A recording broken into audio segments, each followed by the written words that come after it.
আসসালামু আলাইকুম, কি অবস্থা? সবাই কেমন আছেন? আশা করি সবাই ভালো আছেন। আপনাদের দোয়াতে আল্লাহর রহমতে আমি অনেক ভালো আছি।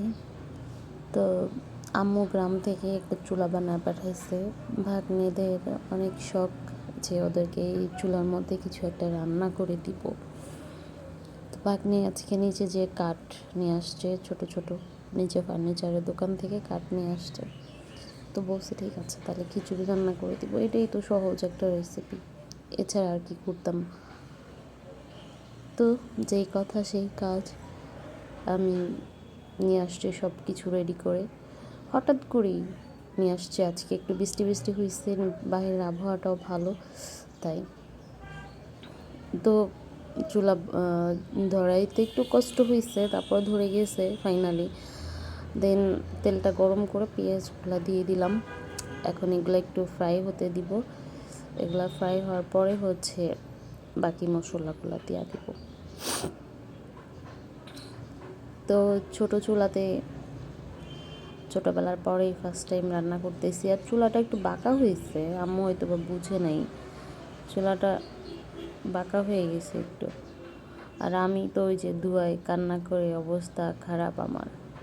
এমনিতেই আমি বৃষ্টিতে ভিজা আসছি, আসার পরেই রান্না করতে আসছে, অবস্থা প্রচুর খারাপ হয়ে আছে আমার।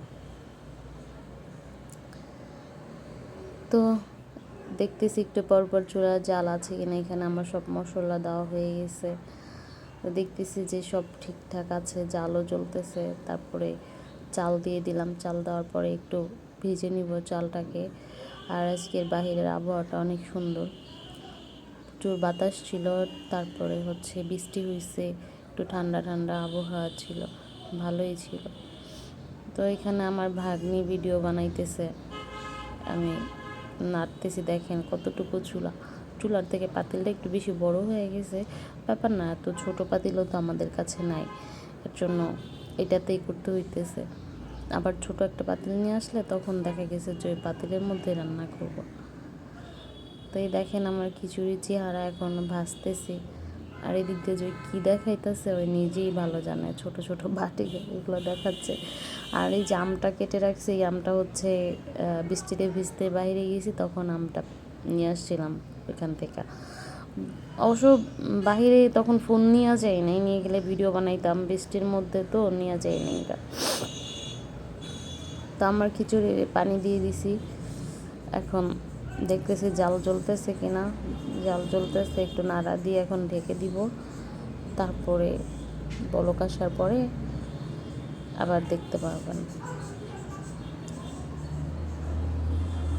তো ফাইনালি আমরা এই চুলাতে রান্না করেই ফেললাম। অনেক দিন ধরেই আম্মু নিয়ে আসছিল, রান্না করব করে আর করা হয় না। কাঠও ছিল না, তো আজকে যেহেতু ভাগ্নে কাঠ নিয়ে আসছে, সেহেতু খিচুড়ি রান্না করাই যায়। এই যে আমার খিচুড়ি দেখেন কত সুন্দর হয়েছে, কালারটাও অনেক সুন্দর।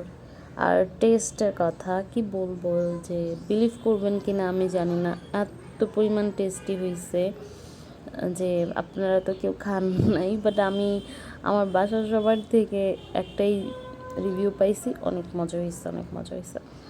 তো সত্যিই অনেক মজা হয়েছে। লাকড়ি চুলা রান্না মজা তো হবেই। আবার আরেকদিন আরেক কিছু রান্না করে দেখাবো। তা আমি বাহিরের ভিউটা দেখাচ্ছি, যে বাহিরের ভিউটাও অনেক সুন্দর আজকে। আর এই যে আমার বাগান, আর এই যে আমার সেই বেগুন গাছ, যে আমাকে রমজানে বাড়তি দামের হাত থেকে বাঁচাইছে। এখানে ডিম ভেঙে নিছি, ডিম ভাজবো ইয়ার সাথে, খিচুড়ির সাথে ডিম দিয়ে করবো আর কি, ডিম ভাজা দিয়ে খাবো। তো আমার খিচুড়ি প্রায় হয়ে গেছে, আর একটু বাকি আছে, আর হয়তো বা 10-15 মিনিট পরে আমার খিচুড়ি ডান হয়ে যাবে। আর এই দেখেন কত সুন্দর জাল চলতেছে ছোট্ট একটা চুলার মধ্যে। আপনারা কেউ করছেন কি না আমাকে জানাবেন। ঠিক আছে, আমার খিচুড়ি হয়ে গেছে এখানে। তো এখানে নামিয়ে ফেলবো খিচুড়িটা, যে বলে নামিয়ে ফেললাম আমার খিচুড়ি। দেখেন এখন আমি এটাকে সার্ভ করব।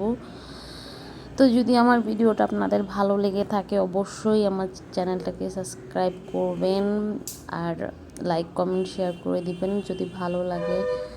অবশ্যই কমেন্টে জানাবেন, আর কি ভিডিও দেখতে চান সেটাও জানাবেন। তো এখানে আম 3টা পড়ে গেছে, সবার জন্য একটা করে ছিল, এখানে 3টা পড়ে গেছে। তো যাই হোক, এখন উঠাইতে যেয়ে উঠতেছে না, যা উঠাবো না, আর ও থাক এখানে, ওরে পরে উঠাবো। তো আমার বোন বাহিরে ছিল, তখন বোন আসছে, এসে বলতেছে কী রান্না করছিস? আমি বললাম খিচুড়ি লাকড়ির চুলায় রান্না করছি। পরে আমরা সবাই মিলে একসাথে খেলাম। ওকে, আল্লাহ হাফেজ, আসসালামু আলাইকুম।